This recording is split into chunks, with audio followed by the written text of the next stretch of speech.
our approach to these issues.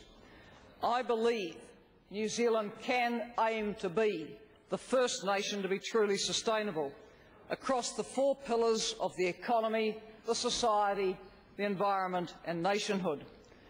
I believe we can aspire to be carbon neutral in our economy and our way of life. I do believe that in the years to come, the pride we take in our quest for sustainability and carbon neutrality will define our nation, as our quest for a nuclear-free world has over the past 23 years.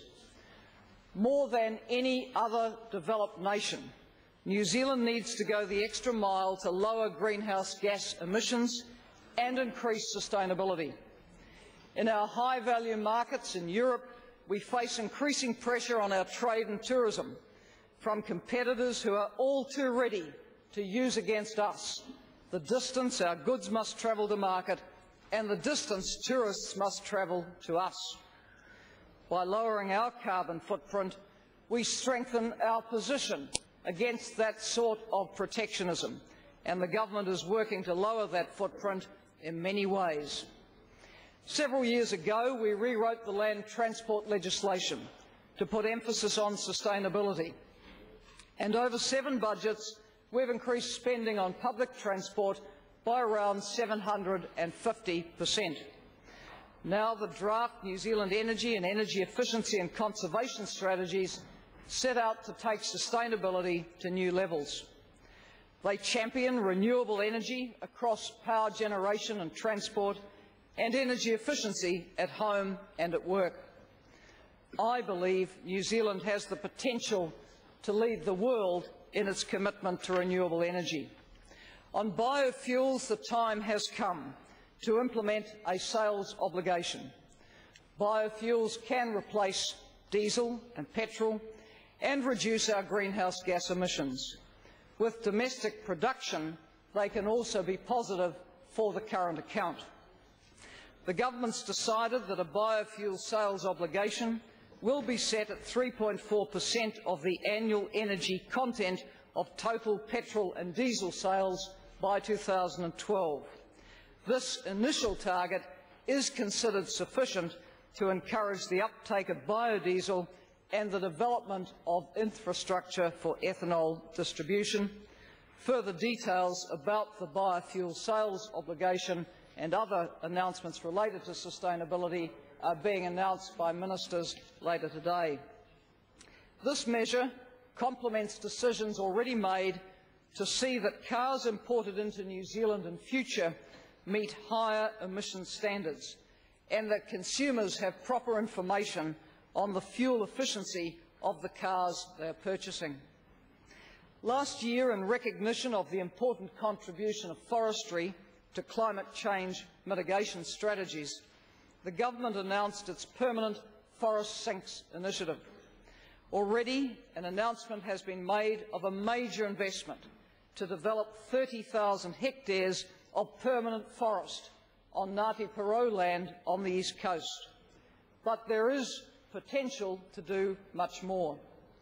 In the coming weeks, consultations are being held on the wide-ranging proposals for sustainable land management in agriculture and forestry released before Christmas.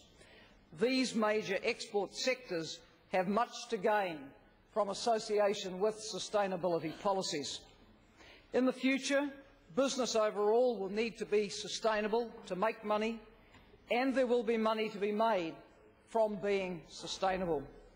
In agriculture, part of the answer lies in changing farming practice now, while longer-term answers are also sought on how to reduce animal methane emissions. We should aim for world leadership in this area of science. I'm also announcing today new sustainability priorities for the government this year. Firstly, the government intends to lead by example by moving the public service towards carbon neutrality. This year, the first group of 6 departments will commit to achieving carbon neutrality by 2012. By early next year, the Ministries for the Environment, Health and Economic Development, the Departments of Inland Revenue and Conservation and Treasury will have reduced their carbon footprint significantly. Their objective will be to reduce their department's emissions, and then at the point that it isn't feasible to reduce further, to offset them, for example by supporting tree planting on Crown land, which also contributes to our sustainable land management policies. Over the next year, all other departments will develop their plans. In 2012, all the public service departments will be on the path to carbon neutrality, and the wider state sector will also be encouraged to join the program. I want to say a word on the role of government procurement in achieving sustainability. The government sector is a significant purchaser of services within the economy. We intend to use that purchasing power to help drive innovation, cleaner production and improve cost effectiveness over the whole life cycle of goods and services. So we'll be developing a single procurement policy for government, requiring sustainably produced goods and services to be used wherever possible. We're announcing today that as the VIP car fleet of the Department of Internal Affairs is replaced, vehicles which are more fuel efficient and have lower emissions will be acquired. It's estimated that this move will lead to 550 fewer tonnes of CO2 being emitted, 400,000 fewer litres of fuel being used, and $500,000 being saved over 3 years. We accept the responsibility to lead by example in these areas, but we also want to encourage and support others to reduce their carbon footprint. So a big priority this year will be to raise the awareness of our households about sustainable practice in energy and water use and transport and waste disposal. Already the government has many separate initiatives ranging from energy-wise grants for assisting with energy efficiency retrofits to solar water heating programs and improving energy efficiency requirements within the review of the building code. These programs need to be integrated so that our households can see they're all part of a program they can implement to achieve the overall objective of improved sustainability.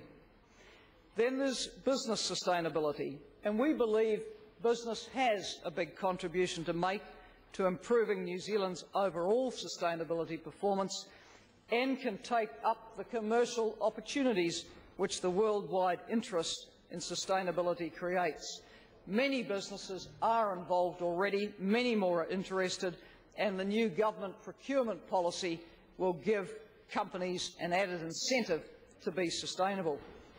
Already, the Crown Research Institute, Landcare, has developed a carbon zero program enabling businesses which meets its criteria to brand themselves credibly as carbon neutral.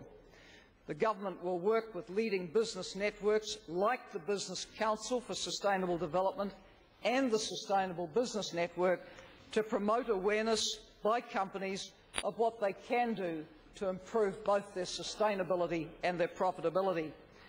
Working together, we can ensure that there are standards set which give businesses and customers confidence in the integrity of our sustainability programs.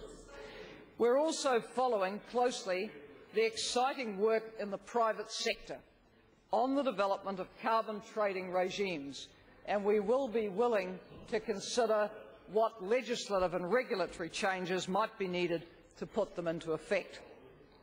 On waste management, during this year, we will be advancing new proposals. They'll include funding the construction of more recycling facilities for use in public places. While household recycling is progressing well, we do need more facilities to encourage the recycling of waste when people are away from home. We want to continue to work with the Green Party on refinements to the Waste Minimisation Solids Bill currently before Parliament. We want effective legislation for some form of waste levy to help fund better waste minimisation infrastructure. Product stewardship will also be improved by measures in that legislation. While voluntary initiatives have been useful, some form of regulatory backup will be necessary for the environmental impacts of manufactured products to be minimised as much as possible.